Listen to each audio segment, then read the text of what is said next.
Hi friends, இன்றைக்கி next episode பார்க்கலாங்களா. தீபாவளிக்கு அடுத்தது என்ன பண்ண போகிறோன்னா ஜிலேபி எப்படி பண்ணுறதுன்னு பார்க்கலாம். ஒரு கப் உளுந்த ஒரு 1.5 மணி நேரம் ஊற வச்சுட்டு அதை நல்லா மிக்சியில் அரைச்சி எடுத்துட்டு அதை தனியாக வச்சுட்டு, நம்ம ஒரு கப்பு உளுந்துக்கு 1.5 கப் சர்க்கரை போட்டுக்கலாம். அதே கப்பில் அதை பாவு பதம் வேண்டாம், ஒரு கம்பி பதம் சொல்லுவோம்ல, அந்த கம்பி பதத்துக்கு காய்ச்சி தனியாக எடுத்து வச்சுருங்க.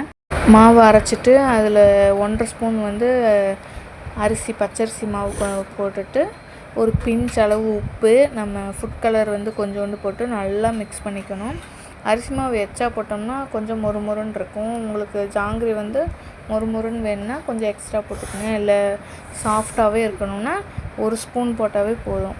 போட்டு நல்லா மிக்ஸ் பண்ணிவிட்டு நான் கடாயில் வைக்கல, இப்போ பணியாரக்கல்ல குட்டி குட்டியாக போட்டு எடுக்கிறேன்.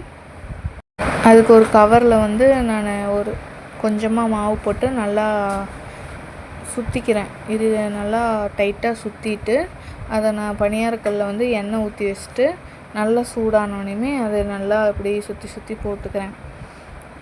இதில் செஞ்சால் எண்ணெய் கம்மியாக பிடிக்கும். லைட்டாக மைகோதி வச்சு தான் போட்டு நல்லா இப்படி சுற்றி வேக வச்சுட்டு 2 பக்கமும் திருப்பி போட்டு வேக வச்சு, நம்ம சூடாக இருக்கிறப்பவே நம்ம சர்க்கரை பாவில் போட்டு ஒரு 2 நிமிஷம் நல்லா ஊற விட்டு தனியாக எடுத்து வச்சோம்னா மினி ஜாங்கிரி ரெடி. ட்ரை பண்ணி பாருங்கள். வீடியோ பிடிச்சிருந்தா லைக் பண்ணுங்கள், ஷேர் பண்ணுங்கள், சப்ஸ்கிரைப் பண்ணுங்கள். பாய். நெக்ஸ்ட் வீடியோவில் பார்க்கலாம். பாய். எல்லாத்துக்கும் ஹாப்பி தீபாவளி.